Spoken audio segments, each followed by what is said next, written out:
I'm சாரிப்பா. இந்த தடவை நான் யாரும் என்னை காப்பாற்றணும்னு நினைக்கலப்பா. எல்லா தடவையும் நம்ம லைஃப் மாறும் அப்படின்னு தான் நினச்சிருக்கேன். ஆனால் இந்த தடவை என் லைஃப் எப்பவுமே மாறாதுங்கிறது உண்மையை புரிஞ்சுக்கிட்டேன். இந்த பிரச்சனை சால்வ் ஆகாது. ஒருத்தவங்களோட குணத்தையும் கேரக்டரையும் மாற்றவே முடியாது.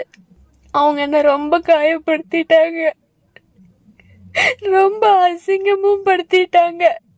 போதும், அந்த மாதிரி ஒரு குடும்பத்துல வாழ்ந்து குப்பை கொட்டுருக்கு. முடிச்சுக்கலாம். ஏன் நீ உன் வாழ்க்கையை நீ ஏன் முடிச்சுக்கிற? முட்டாளா நீன்னு உங்களுக்கு தோணலாம். எனக்கு அவ்வளோ தெம்பெல்லாம் இல்லைப்பா. அவ்வளோ தைரியமான பொண்ணெல்லாம் கிடையாது. தைரியமா இருக்கிற மாதிரி காமிச்சுக்கிட்டேன். இந்த வாழ்க்கை வேண்டாம், முடிச்சிருக்கலாமே, பொறுமையா இருந்திருக்கலாமே நீங்க யோசிச்சிருந்தா.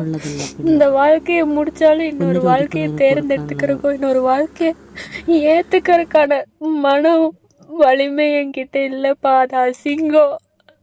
அது வேற மாதிரி வாழ்க்கையா போயிரும்.